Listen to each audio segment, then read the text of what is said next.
Hi, this is PR Sundar. Welcome to question and answer session. And I have not done the question and answer session for a long time. So I thought maybe I can restart. Let us go into the question straight away without wasting any time. The first question from Mr. Mithun. Sir, is Washington Sundar a cricketer your relation? Just by having the same name, it's not necessary that must be my relative. My knowledge about cricket is very, very limited.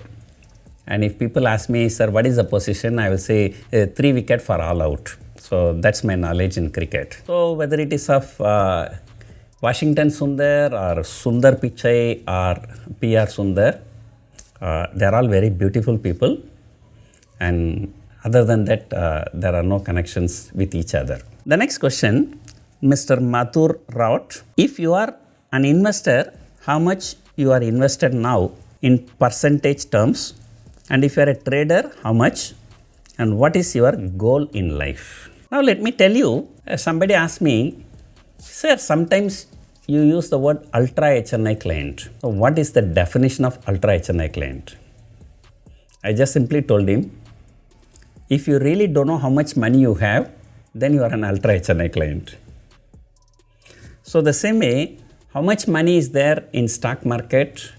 I just don't bother to check. So I really don't know how much money I have in equity market as well as trading. I just keep placing the order as long as the order is going and the money is there. Once the order rejected, I know that my money is exhausted and I reduce the positions. The next part, what is your goal in life? And honestly tell you, I have no goals in my life. And I always believe in one thing, process is more important than the product. Let us say somebody climbing the Mount Everest, and after climbing the Everest peak, what is it there? Nothing. You cannot even get a hot cup of coffee. But it is not the importance, it is not what you get at the top. And it is the process in which you are reaching the top. So I am the guy who believe that. So I enjoy my life, every bit of my life, and irrespective of what money I have and what success I have. And what famously people say, go with the flow. So whatever comes, we just take it. I have no specific goals in my life. Next one, which is best investment in bull market or in a bear market? There are no such thing called which one can do well in bull market and which one can do well in bear market. So usually the people say in bull market cyclical stocks will do better, and in bear market defensive stocks will do better. Say for example 2008 Lehman Brothers collapse. Okay, it was a bear market, but you see the next few years all the pharmaceutical stocks shot up. Sun Pharma shot up from 100 rupees to 1100 rupees from 2008 to 2014. So, usually in a bull market, growth stocks will do better than the value stocks. And cyclical stocks will do better than the defensive stocks. So, generally, pharma, IT, FMCG, utilities, these are the stocks that will be doing well in the bear market. In bull market, growth oriented companies like banks, infrastructure and other stocks may be doing well. Next one, hi sir, what is the best way to hedge for gold Bs? Just like we can sell call option with underlying as Nifty Bs. You can buy Nifty Bs, you can sell call option in Nifty. The same way you can buy the gold Bs, you can also sell call option in gold. I think the options are available for gold, silver and crude oils nowadays. I do not trade in commodities, so I may not know exactly what is the liquidity and those kind of things, but I'm sure it is there. And you want to hedge, you can hedge. You buy Nifty Bs, sell call option in Nifty, and buy gold and sell gold option, call option. So that's a plain vanilla hedging, straight hedging. There is also something called cross hedging. You can hedge one asset class with another asset class also. And just now I told you, in a bull market, the gold tends to underperform, and in a bear market, the gold tends to outperform. You see, 2008 Lehman Brothers collapse. That is the time the gold shot up from about $400-500 per ounce to $1,900. Again, coronavirus, the stock market crashed, and that is when the gold price shot up from $1,000 to $2,100. So the gold and stock market, they tend to behave in the opposite direction. So if you are having gold and when the stock market goes up, the gold is likely to underperform. So accordingly, you can take hedge in the stock market also. So this is called cross hedging. Hedging one asset class with another asset class is called cross hedging. Next question, Mr. Karthik Kumar. Sir, how do you analyze the markets? How do I analyze? Whatever I do analysis, I'm just putting it in YouTube, I'm putting it in blog. And I'm telling you, this is what the news has come and this is how it's going to react. So I've been very transparent in my analysis. Now, how do you analyze? I don't think that there is some formula like that. What are the parameters in your checklist to assess the market? This is Selvaraj. Selvaraj, let me ask you, what are the parameters in your checklist while selecting your life partner? You had so many parameters and you checked everything and you still get the wrong life partner only, right? What you do after that? You just adjust. So that is how the life goes on. So the same way, no matter how many parameters, whether it is of global cues or whether it is of open interest or whether it is of max pain or whether it is of technical chart, you can see so many parameters. But despite checking all those parameters, you can still go wrong. And when you go wrong, what you do? You do the adjustment trades. So that is our specialty. So otherwise, whatever you know, only that I know. You look at the global cues, open interest, FIA buy, sell figures, DIA buy and sell figures, and then economic data, manufacturing PMI data, services PMI data, inflation data, index of industrial production data, core sector growth data, US unemployment data. So whatever the data is there, so we look at everything, and let me tell you, despite looking at all those parameters and still we make mistake. And that is stock market. And that is wife, let me tell you. Mr. Prem Kumar, next one. Sir, please explain the relation between implied volatility and VIX. That's very simple, nothing big. VIX is for overall market and overall Nifty, all the 50 stocks. And VIX is for individual stocks or even in individual options contracts also. Implied volatility is individual and VIX is a collective. That's it. Mr. Ranganathan, what is your view on ITC?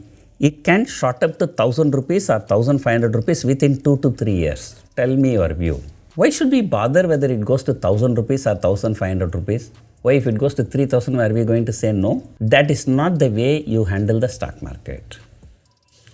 And ITC trading around 200 rupees, you put the money, your dividend yield is alone much better than the bank FD return, and you are happy with 5-6% dividend yield. And then you can always do the hedging through call options. There you can make another 6-7% per annum. So you are already getting 12-13% per annum return. Then after that, whether the 200 rupees goes to 400 or 600 or 800 or 1000, why should we bother? As long as it's not falling, we are happy. And even if it falls significantly, we can always go and buy and average. And so your dividend yield will become even more. So people know you want this 1,000 rupees, 1,500 rupees, let me tell you, they are all meaningless. And if that is your attitude, I can tell you, you can never invest in stock market. And remember my famous quote, people are expecting certainty in an uncertain market. And that is not going to happen. So stock market is all about uncertainty. Whatever the return comes, we just take it. Next one. Darshika, sir, please explain a bit on how to take global cues. What all factors should we consider? It's very simple. US market is the global cue. US market goes up, global cues is good. US market goes down, global cues is bad. And that is more than enough to study the global cues. You don't have to study anything else. Next one, Mr. Sai. Sir, how to become like you? I mean your skill in options and tell how to achieve that. The reason why I became like this, because I never asked anybody how to become like you. So it's very simple. You focus on your strength and you focus on your weaknesses and try to increase the strength and try to decrease the weaknesses, and then you go ahead with your plan, and so that after few years some people will come to your timeline and will tell you, Sai, can you tell me how I can become like Sai? So wishing you all the best for that. Next one is Mr. Jagan. So last year, how much percentage from your profit you paid as charges? Honestly tell you, and I don't look at all those things. So they're all the job done by my auditor. And generally I can tell you, trading in options, your charges are likely to be very, very little compared to trading in futures or trading in cash market. In the last budget, I think last budget or year before last year budget, they've increased the charges for options, and now it is not that much competitive, but still it's better than trading in futures. Mr. Vamsi Tinku, sir, I took 15,150 call option in March 10th expiry. Now it is trading around 94 rupees, below my level which I took at 150 rupees. Should I hold the position or should I square off? The same thing just now I said, people are looking for certainty in an uncertain market. So the next few days, the market is all about uncertainty. So nobody knows. And if you are a trader, you have taken a view and you sit with a profit, enjoy the profit, and if it goes against you, you decide what is your stop loss. And many times option buyers put the entire money as the stop loss because they lose maximum. If he has bought for 150 rupees, the maximum loss is only 150 rupees. So it is better to focus on what you know than focusing on what we do not know. So nobody will know what is going to happen next week, where the Nifty will be expiring next week. So you understand that we are working in an uncertain field and you accept that uncertainty. Next one, Mr. Vikas, which sector will outperform next 5 years and why? So let me tell you, Mr. Vikas, if I know which sector will outperform, I will be the billionaire in the next 5 years. And let me tell you, and nobody will know what is going to happen in the next 5 years. Even many people message me, sir, what is your view about electric vehicles and which is going to be game changer. And by 2030, India hopes to achieve all vehicles under electricity, no petrol and diesel vehicles. And let me tell you, sometimes there may be a sector which may be having a high potential. But the thing is, it's not only that you know, everybody knows that.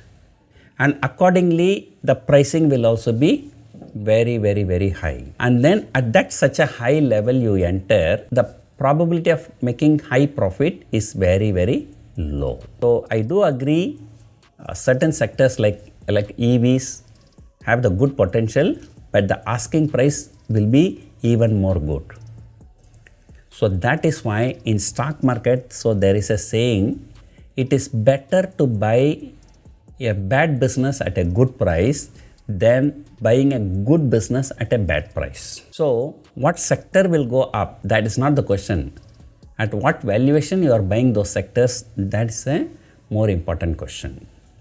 So if you think a particular sector will do well next 5 years, and if everybody knows that it will be doing in the next 5 years, and all that price will be discounted already, and the prices will always be very high. So it's better to focus on what you know and then understanding, which sector will do in the next 5 years and which stock will go up in next 5 years, So there's no point in speculating, right? So assume that there is a particular company share price. Somebody asked me, sir, ITC will go to 1000. If I know that ITC will go to 1000, then why not I contact Mukesh Ambani and make a deal with him the price will go to 1000, you buy, you pay me 100 rupees. That's not the way things work. So you understand first that stock market is all about uncertainty. Don't keep asking for certainty again and again. Thank you.